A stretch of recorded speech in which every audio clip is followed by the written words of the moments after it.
Hello everyone, I'm Anuja. I'm from Legal Edge. In today's video, I'll be discussing top 10 practical tips to make sure that you fall for English. I will make sure that today's video is bilingual and I'm doing it deliberately because I know that the audience that I'm addressing today is not very comfortable with the language, but they do realize the importance of it. I mean, not just in the broader stream, but they do analyze and understand that it is very important as far as your exam is concerned, CLAT is concerned, तो English में हमें अच्छा होना ही है, but कैसे हुआ जाए. Now I hope आप सभी रीड कर रहे हैं और आप सब अपनी तरफ से पूरी कोशिश कर रहे हैं कि कैसे आप लैंग्वेज में बेहतर हो सकते हैं. यहाँ मेरी तरफ से 10 सबमिशंस हैं, इनको जरूर एक बार होल हार्टेडली ट्राई करके देखिएगा प्लीज.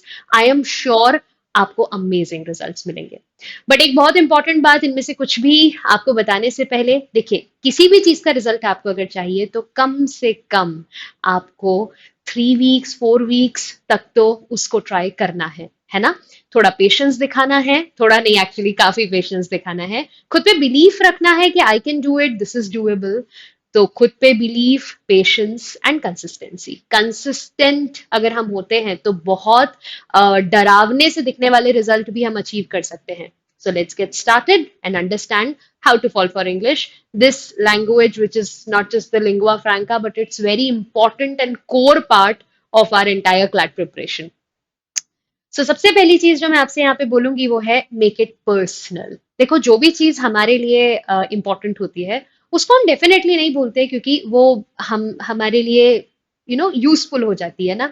कोई भी वर्ड याद करने की कोशिश कर रहे हैं, कुछ भी रीड कर रहे हैं, अगर उसे अपनी लाइफ से रिलेट कर सकते हैं, हमारे एक्सपीरियंसेस जो हुए हैं, जिन लोगों से हम मिले हैं, उनके थ्रू अगर उन वर्ड्स को याद रख सकते हैं यूजिंग आर एसोसिएटिव मेमोरी, या फिर जो भी हम पढ़ रहे हैं अगर उसमें खुद को इमेजिन कर सकते हैं, अपनी परफॉर्मेंस वहां पर देख सकते हैं, तो वो हमारे लिए पर्सनल हो जाएगा, हमें एक्चुअली अफेक्ट करने लगेगा और फिर डेफिनेटली याद रहेगा और यूजफुल हो जाएगा. तो अपनी सारी वर्ड्स, अपनी सारी रीडिंग को पर्सनल बनाने की कोशिश करें. अब यहाँ पर ऑफ कोर्स आपकी क्रिएटिविटी बहुत काम आएगी and I am very very sure कि वो तो आपके पास है, ठीक है, इन इन अबंडेंस. देखो, अचीवेबल टारगेट रखोगे तो लगेगा कि हाँ चीजें पॉसिबल हैं, तो अचीवेबल रखो. कितना भी बड़ा और डिफिकल्ट टास्क दिख रहा हो, बट अगर हम उसे स्मॉल बिट्स में डिवाइड करते हैं तो डेफिनेटली वो डूएबल हो जाता है.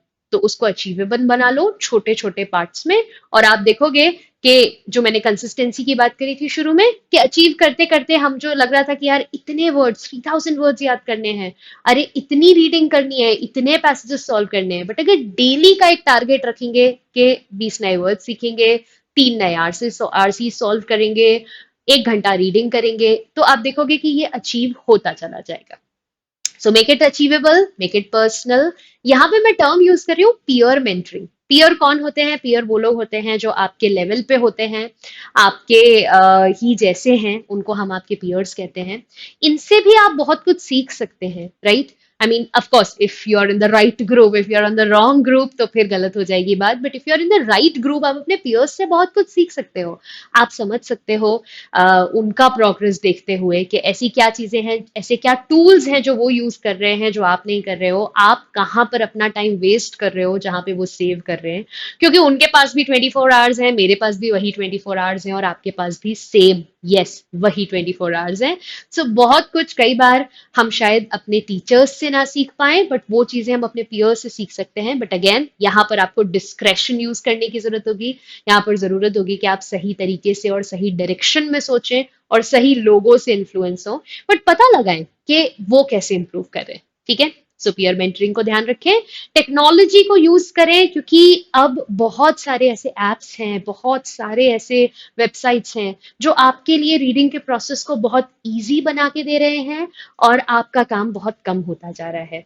जैसे मेरे दिमाग में आता है स्पार्क नोट्स नाम का एक वेबसाइट, जहां पर जो भी टेक्स्ट हम टफ पढ़ते हैं ना, जो हमें क्लासिक लगता है, उसको वो इतने ब्यूटिफुली एनालाइज करते हैं. तो ऐसे आई एम श्योर आपके दिमाग में भी, I am not going to endorse any particular thing, but some tools that come to mind. vocabulary.com के वर्ड्स को एक्सप्लेन करने का तरीका बहुत अच्छा है। बहुत सारे एप्स हैं जो स्टूडेंट्स मुझे बताते हैं कि उनको डेली नज करते हैं और लर्निंग करने के लिए। तो अगर आप खुद से पूछिए, अगर अभी तक आपके प्रिपरेशन में कोई भी टेक्नोलॉजी का एलिमेंट नहीं है, बिग रीजन कि क्यों होना चाहिए। ठीक है। इनफैक्ट हमारे प्लेटफॉर्म पे भी आप देखोगे कि बहुत सारे ऐसे एंगेजिंग टेस्ट एंड टूल्स हैं जिससे आप अपना प्रोग्रेस ट्रैक कर सकते हैं। Know what works for you and stick to it. यहाँ पे कीवर्ड है यू, बिकॉज हमें लगता है कि वन साइज फिट्स ऑल, सो हम वो जेनरिक टाइम टेबल्स और जेनरिक प्लान्स के साथ आगे जाते हैं। हम ये नहीं फिगर आउट करते कि हमारा लेवल एग्जैक्टली वो नहीं है जो दूसरे एस्पिरेंट का है, तो जो उसके लिए वर्क करेगा मे और may not work for me, right? So know what works for you and then stick to it, right? Like I said, अगर आप कम से कम 3-4 हफ्ते करके देखेंगे कोई भी चीज, तो उसका इफेक्ट आपको समझ में आएगा। उससे पहले अगर आप क्विट कर देंगे तो बस एक फेल्ड हाफ बेक्ड आइडिया रहेगा जो कहीं पहुंचा नहीं, राइट? तो पता लगाओ, अभी हम उस जोन में हैं जहां हम अलग अलग स्ट्रैटेजीज, अलग अलग तरीके पता लगा सकते हैं। कभी कुछ पढ़ के देख सकते हैं, कभी कुछ पढ़ के देख सकते हैं, और समझ सकते हैं कि कहाँ सबसे ज्यादा स्ट्रगल कर रहे हैं, और फिर जो भी हमारे लिए वर्क करेगा अल्टीमेटली हम उसी स्ट्रैटेजी के साथ आगे जाएंगे। अगला प्लान है low hanging fruit first. I don't know आप कभी फ्रूट पिकिंग करने गए हैं या नहीं, बचपन में शायद गए ही होंगे। ऑब्वियसली हम सबसे पहले वो जो टफ ऊपर कहीं होता है उसको तो नहीं तोड़ते ना, हम उसी फ्रूट को तोड़ते हैं जो लो हैंगिंग होता है। तो अपने लिए भी फिगर आउट करो कि इंग्लिश में ऐसी क्या चीज है जो तुम्हारे लिए सबसे ज्यादा अचीवेबल है। बहुत सारे लोग यहाँ पर अपने पियर से ऐसे इन्फ्लुएंस हो जाते हैं कि अगर वो द हिंदू पढ़ रहा है तो मुझे भी द हिंदू पढ़ना है, अगर वो कोई बहुत टफ टेक्स्ट पढ़ रहा है तो मुझे भी वही टफ टेक्स्ट पढ़ना है। Now if I am not at that level जहां मैं उसको अच्छे से समझ पाऊं और अप्रिशिएट कर पाऊं और उससे कुछ सीख पाऊं, तो मेरे लिए फिलहाल वो लेवल सही नहीं है। मुझे टू डिफिकल्ट भी नहीं करना है, बट टू इजी भी नहीं करना है। मुझे ऐसा कुछ करना है जो इसके बीच का कहीं हो, राइट? तो सबसे पहले अपने लिए फिगर आउट करो कि मैं कहाँ से बिगिन करूं। बहुत लोगों के लिए फिक्शन आसान होता है, फिक्शन में भी शॉर्ट स्टोरीज आसान होती हैं। आपके लिए अगर नॉन फिक्शन आसान है तो नॉन फिक्शन में आप कौन सी कैटेगरी पढ़ना चाहेंगे? तो आइडिया ये है कि हम नोन से बिगिन करेंगे, किसी इजी चीज से बिगिन करेंगे, और फिर हम उसको धीरे धीरे धीरे अननोन की तरफ ले जाते जाएंगे, अपने अपने होराइजन को एक्सपैंड करते जाएंगे, but in the right way. So low hanging fruit first से बिगिन करेंगे, ठीक है? And put everything in writing. और ये बात स्पेशली ट्रू है जब वर्ड्स की बात आती है, क्योंकि अगेन ये बहुत कॉमन प्रॉब्लम मैंने देखा है। स्टूडेंट्स याद करते हैं वर्ड्स को, रिसर्च भी करते हैं, बट क्योंकि कहीं डॉक्यूमेंट करके नहीं रखते, they have nothing to fall back on, they have nothing to go back to. और ये चीज अभी नहीं पिंच करेगी, बट ये बहुत ज्यादा प्रॉब्लम पहुंचाएगी जब हम पास पहुंचेंगे अपने एग्जाम के। तो हमारे पास रिविजन करने को कुछ होगा ही नहीं, we will have nothing to show up for the months that we have put in the preparation, right? So writing में लिखो, स्पेशली वर्ड्स को और रूल्स को और कॉन्सेप्ट्स को। और कमिटमेंट जो है ना तुम्हारे, उनको भी राइटिंग में लिख के रखो। राइटिंग में लिखने से एक अश्योरेंस आता है हमारी तरफ से, हमें ही कॉन्फिडेंस आता है कि हाँ मैं करूंगा। So put everything in writing, just make sure that you grab a diary and do it, okay?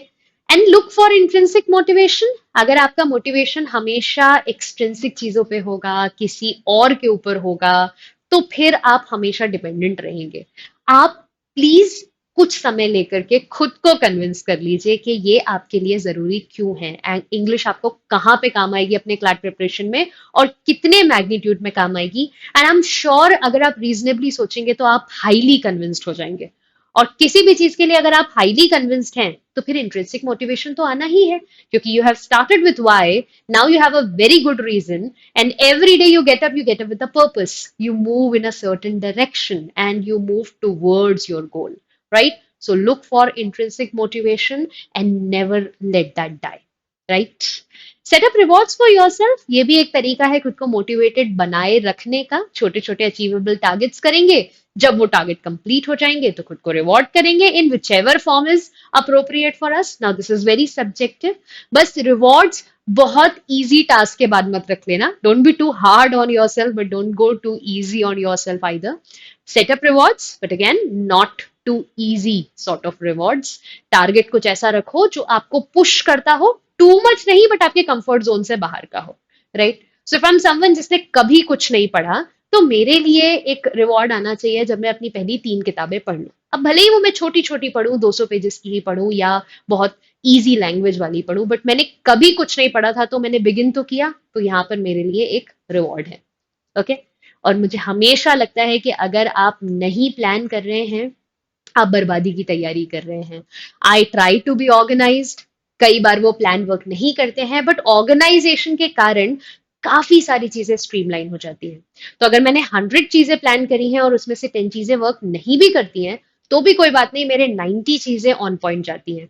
तो आप कोशिश करें कि आप आगे का प्लान करके रखें, मंथ वाइज सोच के रखें कि मुझे कहाँ से कहाँ जाना है, मेरा पाथ कैसे होना चाहिए। और देखिए, बहुत सारी चीजें हैं जो आप लैंग्वेज के साथ करना चालू कर देंगे तो आपको मजा आएगा। जैसे बोलना। अब हम बहुत कॉन्शियस हो जाते हैं, हम सोचते हैं कि मैं बोलूं तो बिल्कुल इंप्रेसिव बोलूं, नहीं तो बोलूं ही ना। ना, ऐसे नहीं होता। There is going to be a middle ground. You will start and you will fumble and you will not be fluent and you will be using all those filler words and saying like 100 times. It's going to be embarrassing in the beginning, but then it will eventually come to you, right? You will get better. It's a skill and you will acquire it. So speak in it as much as possible. Write and get it checked by someone. You can just write on any topic that you feel about. Let me give you a small bit of information that when you go ahead, there are going to be scholarships that are awaiting you. और वो इसी basis पे दी जाएंगी कि आपका written communication कैसा है। तो यस, उसके बारे में भी काम करें, है ना? रीड तो आप करते ही हैं, which is the core thing. और रीडिंग को लेके बायस्ड ना हो, सिर्फ फिक्शन या सिर्फ नॉन फिक्शन नहीं, दोनों, हर तरीके का नया कुछ, that is the idea, right? और फिर लिसनिंग। मैंने तो बहुत कुछ ऐसे ही सीखा है कि जब मैंने दूसरे स्पीकर्स को सुना, मुझे उनका कम्युनिकेशन अच्छा लगा और मैंने एज इट इज उसको याद रखने की कोशिश करी, और जब वही कॉन्टेक्स्ट हुआ तो मैंने उसको यूज कर लिया। सो लिसनिंग तो बहुत हेल्प करती है, क्योंकि रेडीमेड वहां से स्ट्रक्चर्स मिल जाते हैं, यूसेजेस मिल जाता है। तो अच्छे स्पीकर्स को सुनो, अच्छे रिसोर्सेज पे सुनो, ठीक है? अपने सोर्सेज ऑथेंटिक रखो, और तुम भी डिफ्रेंशिएट कर पाओगे, राइट? कि कहाँ पर तुम कुछ कुछ बस सब स्टैंडर्ड क्वालिटी का देख रहे हो या पढ़ रहे हो, और कहाँ पर तुम्हें सच में कुछ सीखने को मिल रहा है, राइट? सो ये था मेरा आइडिया आपके लिए आज के सेशन में। मैं आपके साथ कुछ टिप्स शेयर करना चाहती थी, जिन्होंने मुझे भी बहुत हेल्प करा है, एंड आई होप आपको भी हेल्प करेंगे। आप इनको अप्लाई करके देखेंगे तो आपको पता चलेगा इनका रिजल्ट क्या है, क्योंकि ऑफ कोर्स ये बोलने वाली बात नहीं है, ये करने वाली बात है। तो करके देखिए। और कहीं पर अगर आप प्रॉब्लम फेस करते हैं, of course I would love to help you. Get in touch with me. These are the details. Okay. So thank you so much for being patient today, guys. I hope you learned something and enjoyed as well. Take care. I'll see you sometime again soon. Bye bye.